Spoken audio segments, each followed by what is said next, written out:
Cabinet मंत्री प्रहलाद पटेल एक दिवसीय दौरे पर इंदौर पहुंचे थे, जहां उन्होंने श्रमायुक्त कार्यालय पहुंचकर व्यवस्थाओं का जायजा लिया। इस दौरान श्रम मंत्री प्रहलाद पटेल ने कर्मचारियों से मेल मुलाकात कर हालचाल जाने हैं, तो वहीं बैठक लेकर विभागीय कामकाज की समीक्षा भी की है।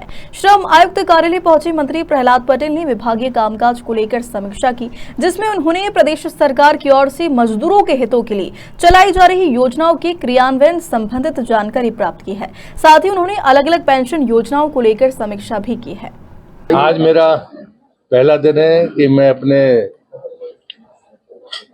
आयुक्त श्रम के ऑफिस में पहली बार आया हूं। जब मैंने रिव्यू किया था तब मैंने उनसे अपेक्षा की थी कि जब भी मैं इंदौर आऊं तो एक बार मुझे पोर्टल दिखाइए, क्योंकि मैं ये मानता हूं कि हम तकनीक के ज़माने में हैं और ये डेटा हमारे पास है और उस आधार पर हम कितनी सुविधा दे सकते हैं। तो आज मुझे 3 उपलब्धियां हुई हैं।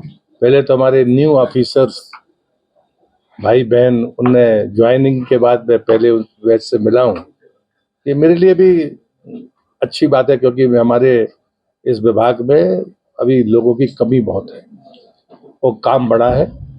लेकिन मैं दूसरी बधाई दूंगा विभाग को कि उन्होंने ड्रीम सर्विसेज में जो सफलता अर्जित की है, जबकि रिव्यू किए हुए मुझे ज़्यादा दिन नहीं हुआ है, अभी 15 दिन ही हुए हैं। उसके बाद जिस स्पिरिट के साथ में सारे श्रम अधिकारी काम कर रहे हैं, मैं उनको बधाई देता हूं, क्योंकि हमें श्रमिकों के हितों की चिंता करनी है, चाहे वो उनका वेज हो, चाहे स्वास्थ्य हो या अन्य कोई भी बातें हो। जो हमारे प्रदेश में मजदूरी करते हैं या प्रदेश के बाहर करते हैं, कुछ पंजीकृत हैं, कुछ अपंजीकृत हैं, कुछ संगठित है क्षेत्र में, कुछ असंगठित क्षेत्रों में है। और जो एक प्रवासी मजदूर की परिभाषा है, जिससे मैं कई बार सहमत नहीं होता हूँ, क्योंकि माइग्रेशन जो अंग्रेजी का शब्द है वो तो बड़ा अलग लगता है। तो इसलिए मैं ये मानता हूँ कि अब राज्य के बाहर से कोई व्यक्ति हमारे यहाँ मजदूरी करने आए या हमारा कोई व्यक्ति राज्य के बाहर जाए, इस पर एक्ट है, आयोग भी है जो अपनी सिफारिशें देगा। उसका कार्यकाल 2 साल का है और उसकी सिफारिश के बाद हम प्रवासी मजदूरों के बारे में, जिसमें मेरा कॉन्सेप्ट है कि राज्य के बाहर से आए हुए लोग या हमारे जो लोग राज्य से बाहर गए, उनके बारे में हम और बेहतर से बेहतर क्या कर सकते हैं ताकि उन्हें कोई असुविधा ना हो।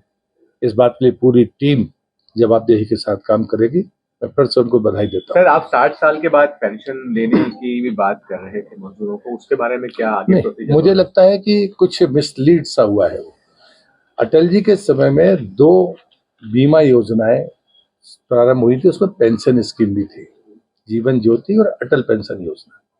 अगर मजदूर को हम इतना अवेयर करते हैं कि वो 35-40 साल की उम्र से अपना एक शेयर छोड़ने लगता है, तो जो एम्प्लॉयर होता है और सरकार वो बराबर में उसमें डालती है, जैसे पीएफ का सिस्टम है, तो स्वाभाविक तरीके से 60 साल के बाद में उसको पेंशन नहीं मिलती। यहाँ संबल का लाभ भी मिलेगा। तो संबल जब उसको बुढ़ापा है और जब को स्वास्थ्य की और पैसे की सर्वाधिक जरूरत उसको है, तब उसके पास में पेंशन का कवर होना चाहिए। लेकिन इन स्कीम्स पर अभी अवेयरनेस कम हुई है और वो उसके पीछे जो कारण मैंने मैदानी काम करते हुए देखा है, उसमें जरूरत इस बात की थी कि वो पैसा तो देना चाहता है अपनी किस्त का, लेकिन वो समय पर नहीं दे पाता है, क्योंकि उसको पता ही नहीं होता कि जनवरी में मुझे उसका पॉलिसी का पैसा अंशदान देना है। तो इसके लिए कोई फेडरेशन या सरकार या कोई, जिसको अंग्रेजी में शब्द एम्प्लॉयर कहते हैं, अगर वो एक मुश्त उनका दे दे तो उनके जीवन के लिए बड़ी सफलता होगी। स्कीम अटल जी के समय बनी थी और मैं उसको बहुत बेहतरीन स्कीम मानता हूँ। इसका